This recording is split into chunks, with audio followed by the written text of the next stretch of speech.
आज का जो एजेंडा है, इस एजेंडे में हम लोग शेयर्ड पेजेस के बारे में देखिए, कई बार ऐसा होता है कि किसी एक मॉड्यूल की जरूरत एक से ज्यादा प्रोसेसेस को पड़ती है। तो ऐसा नहीं है कि हम लोग हर प्रोसेस के लिए उस पर्टिकुलर मॉड्यूल को मेमोरी में लोड करें। अगर हम लोग इस स्ट्रेटजी को फॉलो करेंगे तो क्या होगा? मेमोरी का wastage.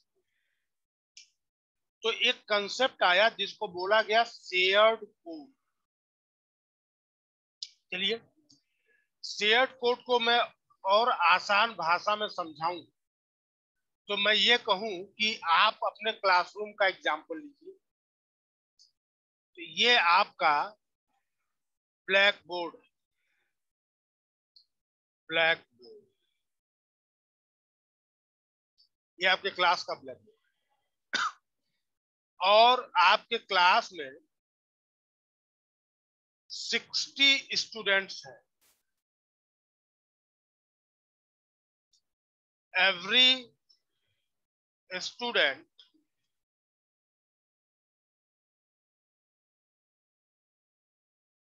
every student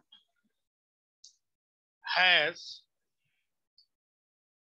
its own notebook.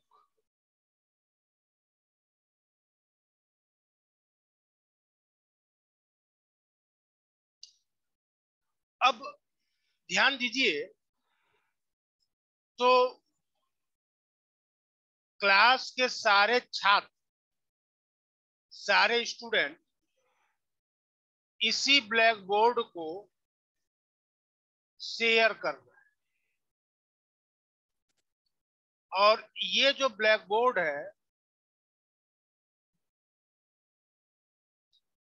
इसकी केवल एक कॉपी है, only one copy. Black board की केवल एक कॉपी है, एक ब्लैक बोर्ड है, और उसी ब्लैक बोर्ड को सारे स्टूडेंट्स आपस में शेयर कर रहे हैं। शेयरिंग का मतलब ये है। अब इस स्लाइड में एक टर्म आ रहा है, दो टर्म आ रहे हैं, private code and data. Private code and data.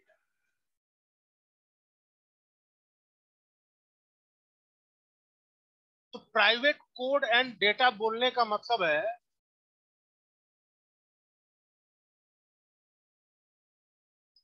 कि हर स्टूडेंट के पास जो अपनी नोटबुक है, वहां पे स्टूडेंट अपने डेटा को लिख रहा है। और जरूरी नहीं है कि ब्लैक बोर्ड पे जो चीज लिखी गई है वही चीज सारे स्टूडेंट अपनी कॉपी में लिखे।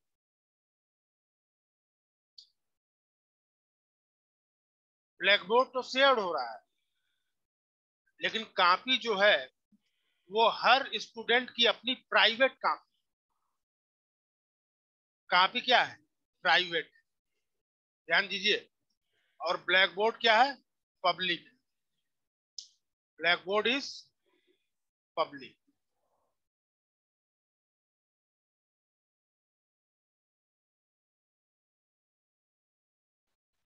ठीक है।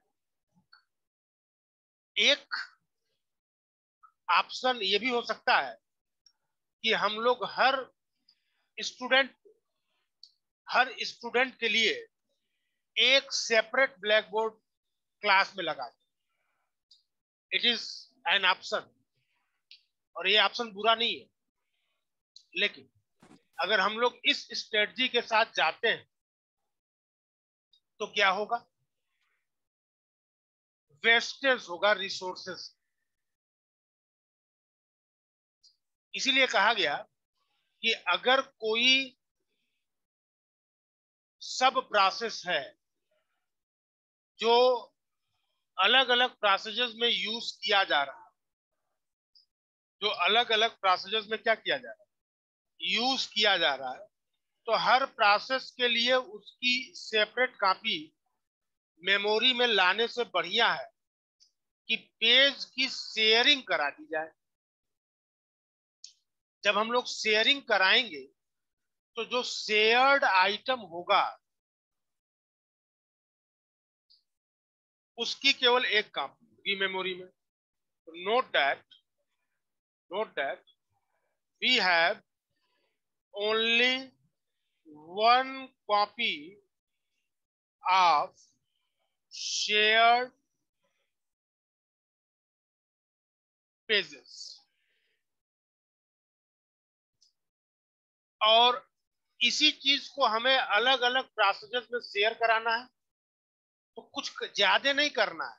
देखिए, ये पेज टेबल 1 है, ये पेज टेबल 2 है, ये पेज टेबल 3 है। देखिए, PT1 page table 1, this is PT2, this is PT3। और हम लोग करेंगे क्या, हम लोग ये जो शेयर्ड पेज है ना, इसकी एंट्री प्रोसेस के पेज टेबल में कर देंगे, और ये हो गई हमारी शेयर।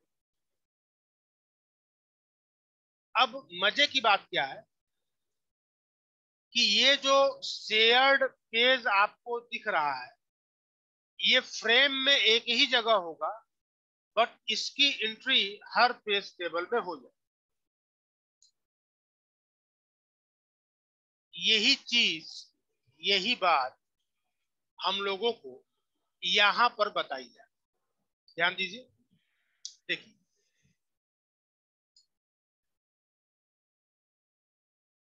ED1, ED2 और ED3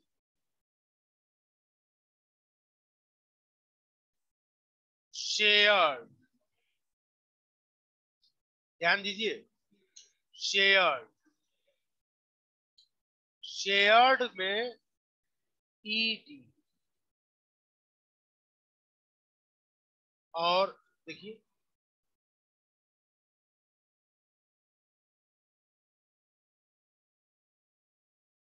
ये जो शेयर्ड प्रोसेस है इसके पास 3 पेज है। Shared process owns 3 pages, shared 1, 2 and 3। ठीक है, प्रोसेस P1 के पेज टेबल में एंट्री हो गई, this is page table of process.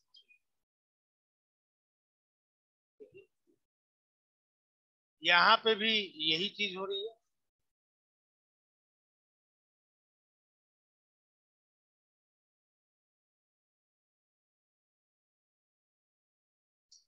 और प्रोसेस टेबल किसका, प्रोसेस, पेज टेबल किसका, प्रोसेस। और मजे की बात क्या है, मजे की बात यह है कि ED1, ED2 और ED3, देखिए ये एक ही फ्रेम पे पड़े, 3, 4, 1, 3, 4 और 6, 3, 4 और, तो यहां ये 2 और 1, इन तीनों पेजेस के फ्रेम नंबर की एंट्री हर प्रोसेस के पेज टेबल में हमको करा देनी है। और जैसे ही आप ये काम करेंगे, ये इंश्योर हो जाएगा कि हमने प्रोसेस को शेयर करती है। अब मैं इसी बात को लिखता हूं, तो मैं लिखूंगा to ensure sharing of pages we have to insert the frame numbers of shared process into the table, into the page table of various processes. That's it. केवल इतना ही आपको काम करना और शेयरिंग हो गई। और इस तरीके से देखिए तो हम लोगों ने मेमोरी बचा दी। शेयरिंग enables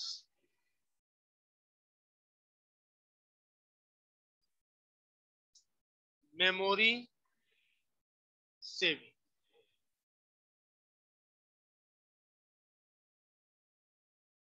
और इससे ज्यादा आपको कुछ भी नहीं करना, केवल इतना कर देंगे, शेयरिंग हो जाए। अब जरा हम लोग अपने पीछे वाले स्लाइड पे एक बार फिर चलते हैं। यहां एक एग्जाम्पल दिया गया है।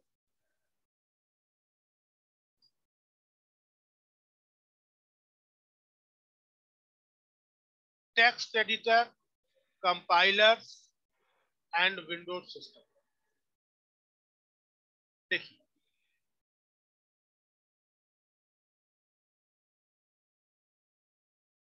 अगर आप MS वर्ड ओपन किए हैं तो आप उसकी जितनी कॉपी चाहे बना सकते हैं। आप 10 डॉक्यूमेंट एक साथ ओपन कर सकते हैं और अलग अलग टाइम पे 10 डॉक्यूमेंट में अपने अपने डेटा को लिख सकते हैं। जो जनरल कोड है उसकी एक कॉपी मेमोरी में रहेगी और आपका जो प्राइवेट डेटा है केवल उसके लिए मेमोरी अलग से दी जाएगी। मुझे याद है कि क्लास में मैंने रीइंफरेंट प्रोसेस को जब बताया था तो मैंने एग्जैक्टली यही एग्जांपल, और तब मैंने कहा था कि मान लीजिए कि एक यूजर जो है वो टेक्स्ट एडिटर को यूज करता है, तो टेक्स्ट एडिटर के लिए जो मेमोरी की रिक्वायरमेंट है, मेमोरी रिक्वायरमेंट वो मान लीजिए है 100 MB और हर यूजर को यूजर डेटा रखने के लिए हम 50 MB का मेमोरी और अपने पास 4 यूजर हैं, 4 यूजर्स भी है। अब हर यूजर को आप टेक्स्ट एडिटर अलग से देंगे, जैसा कि पिछले एग्जांपल में मैंने कहा था कि हर स्टूडेंट के लिए एक ब्लैक बोर्ड लगा। तो अगर हर यूजर को आप टेक्स्ट एडिटर देंगे और यूजर डेटा के लिए मेमोरी देंगे तो मेमोरी की रिक्वायरमेंट कितनी होगी? तो मेमोरी की रिक्वायरमेंट होगी टोटल मेमोरी रिक्वायरमेंट कितनी होगी? 150 MB पर यूजर। और अगर आप इस स्ट्रेटजी पे चल रहे हैं तो आपको 600 MB मेमोरी खर्च करना पड़ेगा। और अब अगर आप अपनी स्ट्रेटजी चेंज कर रहे हैं, आप बोल रहे हैं कि हम टेक्स्ट एडिटर की शेयरिंग कराएं, टेक्स्ट एडिटर की शेयरिंग कराएंगे, तो अब 4 यूजर के लिए टोटल मेमोरी रिक्वायरमेंट क्या होगा? टोटल मेमोरी रिक्वायरमेंट क्या हो जाएगा? ध्यान दीजिए। तो 100 MB किसके लिए? टेक्स्ट एडिटर के लिए, इसकी एक कॉपी है, plus 4 into 50 MB equals to 300 MB। अब जरा देखिए, तो इन दोनों अप्रोचेस की हम बात करें, इसकी बात करें और इसकी बात, तो कौन बेहतर है? ये बेहतर है। और क्यों बेहतर है? क्योंकि मेमोरी हम बचा पाए, मेमोरी बच रही है। क्यों? क्योंकि क्या हो रहा है? शेयरिंग। ठीक है, चलिए अब हम लोग अपने अगले एजेंडे की तरफ चलें। अगला एजेंडा है structure of page table. Page table का स्ट्रक्चर कैसा हो? ध्यान दीजिए। तो हम लोगों ने क्या देखा था कि page table is a contiguous memory block. Size of page table is always power of 2।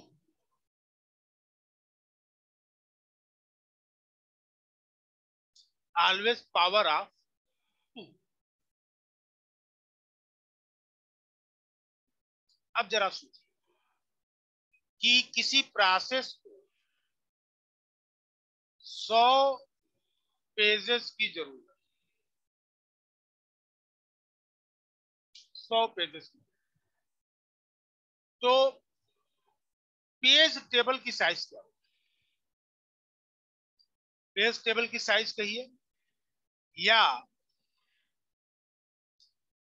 Total number of entries into the page table, जो कि हमारी मजबूरी है एलोकेट, वो क्या होगा? वो होगा सीलिंग ऑफ लॉग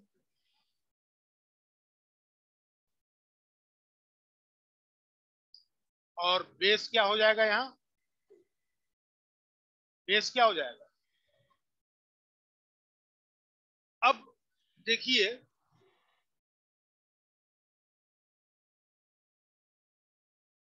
7 बिट चाहिए,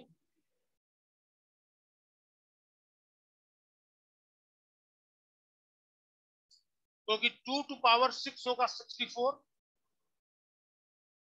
और 2 टू पावर 7 होगा 128।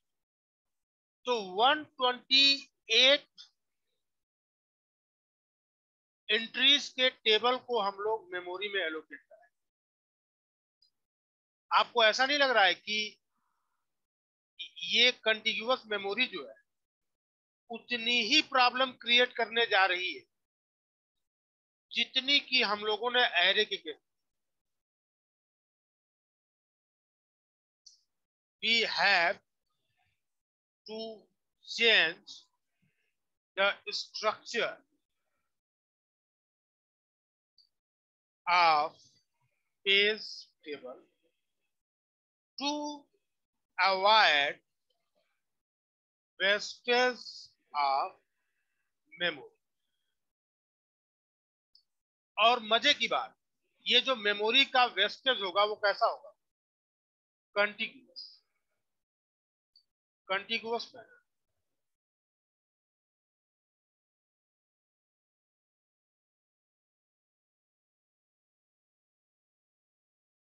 अब अगर आपसे कोई पूछे कि क्या जरूरत पड़ी है कि तुम पेज टेबल के स्ट्रक्चर को चेंज करो, तो पेज टेबल के स्ट्रक्चर को चेंज करने की सबसे बड़ी जरूरत तो हमारे लिए यही है कि ये जो पेज टेबल है, it is demanding memory in contiguous fashion, और मेमोरी का वेस्टेज भी बहुत। मसलन 100 एंट्री हमको करानी है, तो पेज टेबल में जो टोटल एंट्रीज हमें एलोकेट करनी होंगी वो 128 एंट्रीज कर। 128 में से शुरुआत के 100 तो आप यूज कर ले रहे हो। What about rest of the entries? तो rest of the entries are quietly wasted, and that's why we are in need to change the structure of this.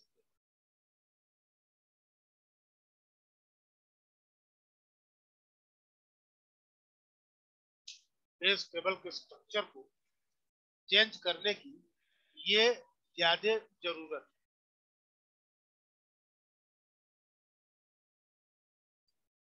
ठीक है, अब हम लोग आगे आते हैं।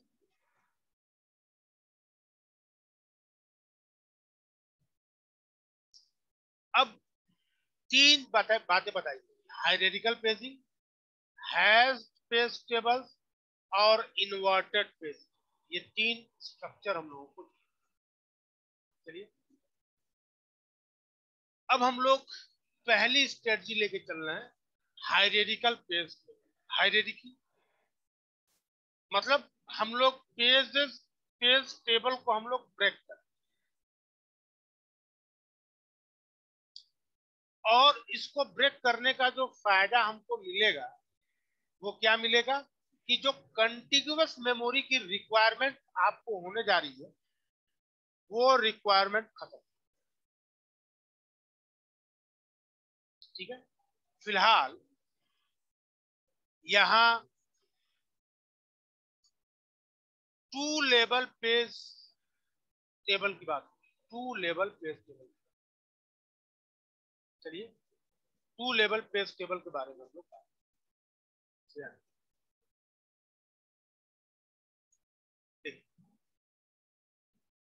ये जो पेज टेबल है,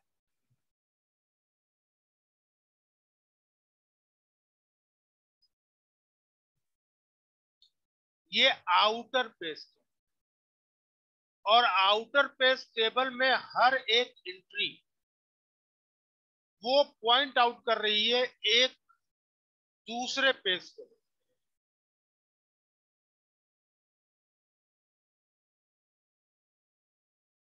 ठीक है,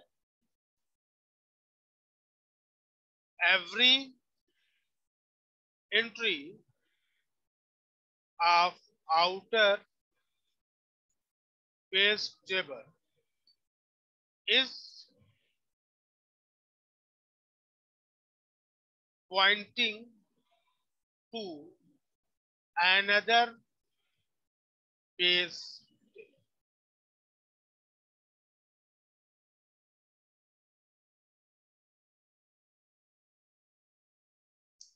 और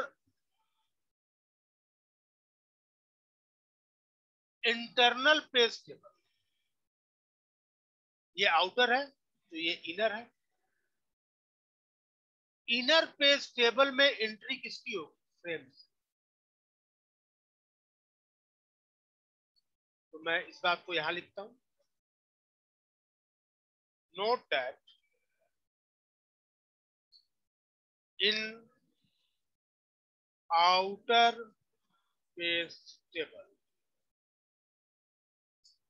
We have entry.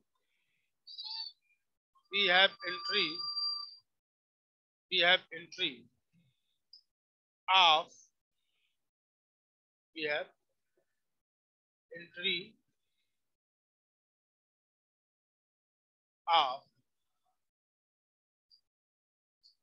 another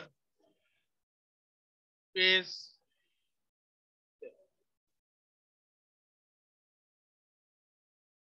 or inner page table always contains frame number.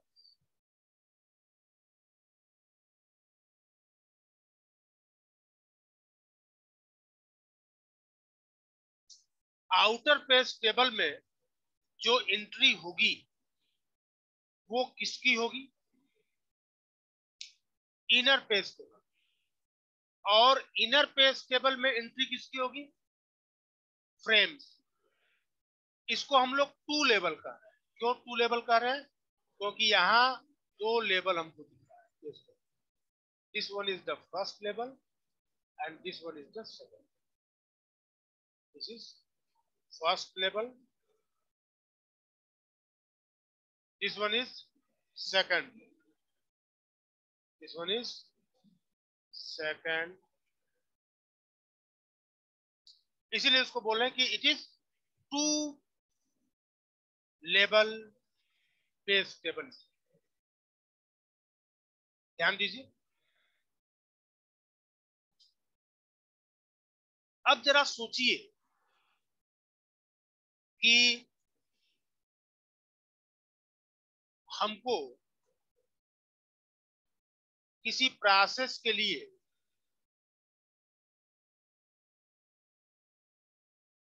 इतने पेजेस की रिक्वायरमेंट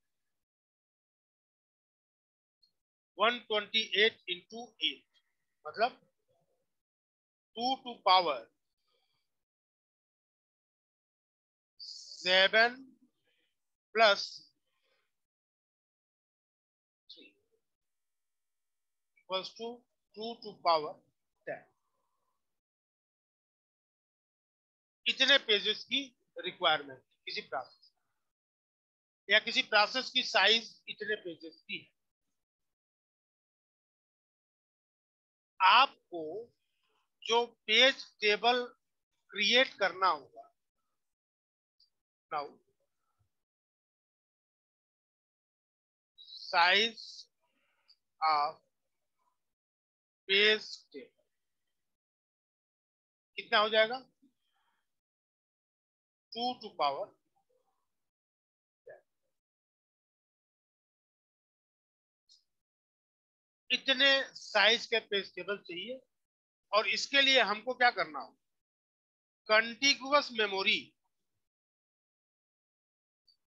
एलोकेट कराना।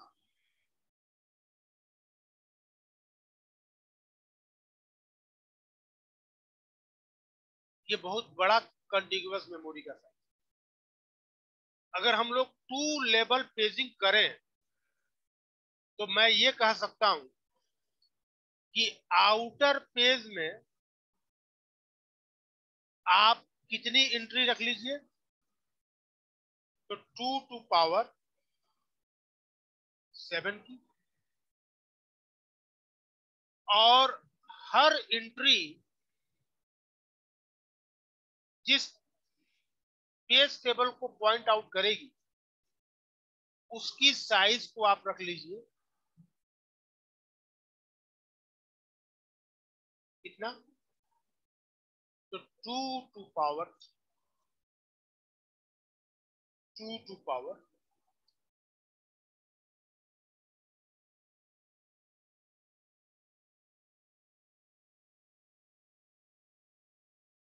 2 टू पावर। अब जरा देखिए कि एक समय ऐसा था जब आपको इतने कंटिन्यूअस ब्लॉक ऑफ मेमोरी चाहिए। अब आपने कहा कि यार हमको कंटिन्यूअस मेमोरी तो चाहिए, बट एक साथ में इतने का एक जगह दे दो और इतने का बाकी जगह।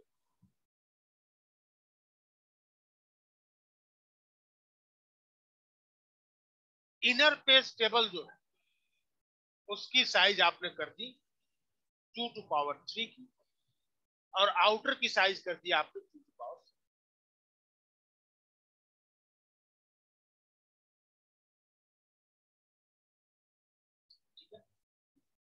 और इस तरीके से हम लोग कंटिन्यूअस मेमोरी रिक्वायरमेंट जो है पेज टेबल के केस में, उसको हम लोग रिड्यूस कर।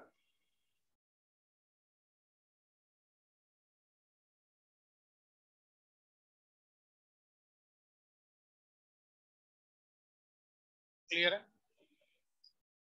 अब जरूरी नहीं है कि केवल ये 2 पेज लेवल ही, हम लोग इसको 3 पेज लेवल भी कर सकते हैं, 4 पेज लेवल भी कर सकते हैं। तो कोई कहे कि ये जो हायरार्किकल पेजिंग वो मेमोरी की रिक्वायरमेंट को कैसे तरीके से कम कर रही है, तो आपका जवाब क्या होगा कि यहाँ पे हम लोग पेज टेबल की साइज को पार्ट्स में तोड़। अब जरा देखिए कि हर एक एंट्री जिस पेज टेबल को पॉइंट आउट करेगी उसकी साइज जिस इंटू जिस करेंगे, जिस इंटू जिस, ये क्या हो जाएगा 2⁻।